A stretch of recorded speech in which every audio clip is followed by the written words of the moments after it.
we're really seeing a change in the demographic of the people that make up our business. It's a younger generation that's coming into to fuel our business, the new talent. They've got incredible amount of talent, incredible amount of energy, but they work a little bit differently, and as an organization, we're adapting.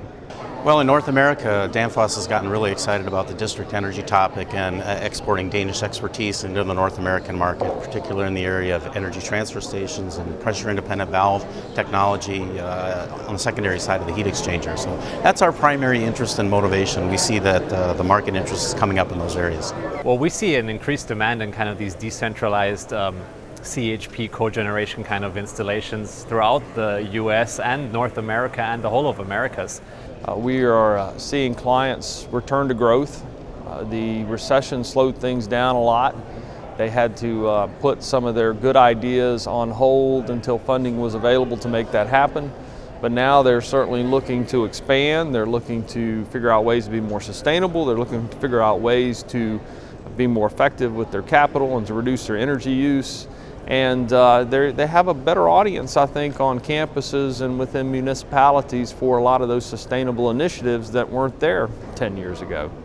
One of the big changes has been utilizing BIM modeling, along with laser scanning and just using technology to really enhance our projects. As the U.S. specifically, North America is looking towards a higher utilization of fuels, lower footprints.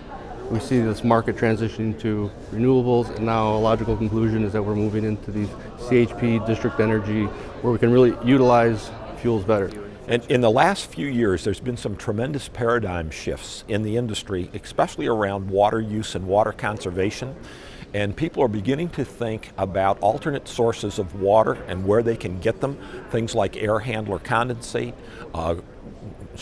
what we call shallow groundwater or sump pump water, or even gray water, which is reclaimed tertiary treated municipal sewage, and beginning to treat it further and use it as makeup water for their boilers and makeup water for their cooling towers. Yeah, I think the biggest change for especially the US, maybe also a little bit Canada, is the conversion from steam to hot water. Steam has been so dominant for so many years. And we think the European style and the Scandinavian style of hot water is finally getting some traction in the US. So in the next 10 years, we will see a lot of conversion from steam to hot water, and for hopefully also some new downtown system based on the hot water. One in particular, a huge one, of course, is refrigerants. That continues to be a changing environment for our customers and for manufacturers and developers. And so the whole discussion of how we're going to the next generation of products, be prepared for our customers to be ready for what their expectations are, meeting the market needs, that's always changing. The world is changing. Everybody's looking for reducing emissions. We all see that we need to save the planet for the next generation. Now, with this change, people are pushing extremely for renewable energy such as wind and solar. Renewable energy is good, but why don't you use the current fossil fuel more efficient? And this is where CHP coming in, combined heat and power. We feel that by using CHP, you can reduce the emissions by over 40%.